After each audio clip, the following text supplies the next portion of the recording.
Good day, everyone. My name is Limrose T. SAPU-AN, a second-year student from Norso Shatin campus, taking up Bachelor of Secondary Education, major in English. Today, we are gonna tackle about learners with chronic illnesses under Unit 3, the typology of learners with special needs.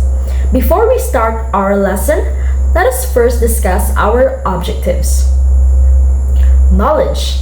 Identify the 4 types of chronic illnesses and its characteristics. Skills. Demonstrate teaching strategies that focus on learners with special needs through dramatization. Effective. Adopt a positive attitude towards students with chronic illnesses by recognizing and valuing their specific needs. What is chronic illness? According to Warsaw in 2006, chronic illnesses are conditions that last a year or more and require ongoing medical attention and/or limit activities of daily living. And also, according to Wikipedia, a chronic condition is a human health condition or disease that is persistent or otherwise long-lasting in its effect, or a disease that comes with time. So chronic diseases are long-lasting, that usually can be controlled but not cured. For this topic, we are going to focus on 4 most common chronic illnesses that our learners have, to which we are going to identify its symptoms and provide teaching strategies on how we can cater students with these kinds of disease. Learners with chronic illness. Chronic illnesses affect at least 10 to 15% of children responding to the needs of students with chronic conditions. On this, schools should work together with parents, healthcare providers, and community to provide safe and supportive educational environment for students with chronic illnesses. Let's proceed to the 4 common chronic illnesses.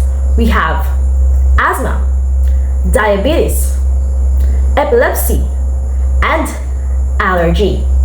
First, we have learners with asthma. Asthma is a chronic lung disease affecting people of all ages.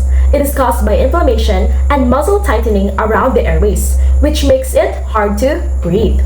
Asthma causes airway inflammation and muscle tightening, making breathing difficult. Proper management is the key to control the symptoms and improve breathing. So here are common symptoms of asthma. This includes a persistent cough, especially at night, shortness of breath or difficulty breathing, sometimes even when resting, chest tightness, making it difficult to breathe deeply. For students with asthma, here are some teaching strategies to assess them. Number 1, know which kids in your class have asthma. Number 2, know the early warning signs of an asthma episode or attack. Number 3, have a copy of Asthma Action Plan in the classroom and review it with the students and parents. An Asthma Action Plan is a personalized document that outlines steps for managing asthma symptoms, including medication use, triggers to avoid, and how to respond during worsening symptoms or asthma attacks. So with these 3 strategies, it can help support children and young people with asthma by preparing and knowing what to do if their asthma gets worse. Now let's proceed to the second common chronic illness. Learners with diabetes. According to Cleveland Clinic, diabetes is a common condition that affects people of all ages. It happens when your blood sugar or glucose is too high. Diabetes develops when your pancreas doesn't make enough insulin or any at all, or when your body isn't responding to the effects of insulin properly. Here are common symptoms of diabetes. We have increased thirst, slow healing cuts and sores, fatigue, frequent urination. Here are some teaching strategies to assess students with diabetes. First, learn as much as you can about diabetes. Knowledge is power. Become aware of essential diabetes care tasks. Your willingness to learn will help ensure a safe classroom environment and optimize your students' success and participation. Second, provide a supportive learning environment. Third, don't draw unnecessary attention to the student's condition. There is no need for the students to leave the classroom. That will end drawing the attention of the other students. Fourth one, treat the students with diabetes the same as other students. Let's proceed to learners with epilepsy. Epilepsy is a central nervous system or neurological disorder in which the brain actively becomes abnormal, causing seizures or periods of unusual behavior sensations and sometimes lost awareness. Here are common symptoms of epilepsy. This includes temporary confusion, a staring spell, stiff muscles, uncontrollable jerking movements of the arms and the legs, loss of consciousness, psychological symptoms such as fear, anxiety, or déjà vu. For learners with epilepsy, here are some teaching strategies to assess them. First one, teaching plan on epilepsy. Students with epilepsy may need adjustments like flexible exam dates, extra time, and focus on understanding rather than memorization. During class, children with epilepsy may sometimes struggle to concentrate.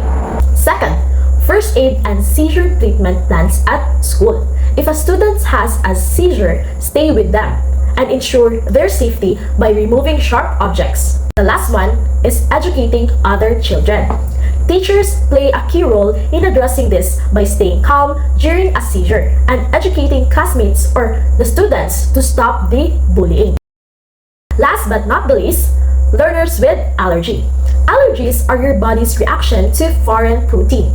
Usually, these proteins or allergens are harmless. However, if you have an allergy to a particular protein, your body's defense system or immune system overreacts to its presence in your body. So allergies occurs when your immune system reacts to foreign substance. Here are common symptoms of allergy. We have sneezing, runny nose, watering eyes, rashes, and itching. Here are some teaching strategies to assess them. Understand how to self-manage their allergy during the school day.